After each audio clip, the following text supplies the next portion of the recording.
చేసుకుంటున్నాం నా స్టైల్లో. ఫస్ట్ ఆయిల్ వేసేసుకొని దాంట్లో టమాటాలు, ఎల్లిపాయలు, అల్లం, పచ్చిమిర్చి మంచిగా ఆయిల్ తేలే వరకు మంచిగా ఫ్రై చేయాలి. దాన్ని మళ్ళీ క్యాష్యూస్ వేసుకొని దాన్ని కూడా మంచిగా ఫ్రై చేసుకున్నాక స్మూత్గా పేస్ట్ కొట్టి పెట్టుకోవాలి.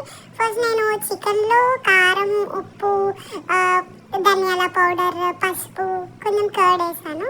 అది మ్యారినేట్ చేసుకొని బటర్ వేసుకొని ప్యాన్లో దాన్ని మంచిగా ఫ్రై చేసుకోవాలి. ఇలాగ ఫ్రై చేసుకున్న తర్వాత మళ్ళీ ఇంకో ప్యాన్ తీసుకొని దాంట్లో బటర్ వేసేసుకొని బిర్యానీ స్పైసెస్ వేసుకొని దాన్ని కొంచెం వేగాక ఇప్పుడు తిప్పి పెట్టుకున్న పేస్ట్ ఉంది కదా, ఆ పేస్ట్ కూడా వేసేసి మంచిగా దాన్ని ఫ్రై చేసి తర్వాత కసూరి మేతి వేసి ధనియాల పౌడర్, ఉప్పు అండ్ గరం మసాలా ఈ 3 వేసేసి మంచిగా ఫ్రై చేయాలి ఆయిల్ తేలే వరకు.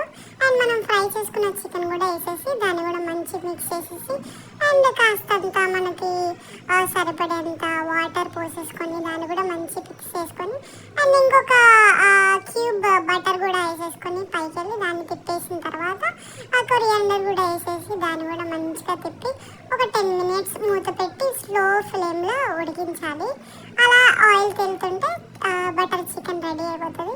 ఇది సూపర్గా ఉంటుంది బటర్ చికెన్, పెళ్లి స్టైల్ బటర్ చికెన్. చాలా అంటే చాలా బాగుంటుంది. మీరు ట్రై చేయండి అండ్ ఎలా ఉందో చెప్పండి. సబ్స్క్రైబ్ చేసుకోండి గాయ్స్.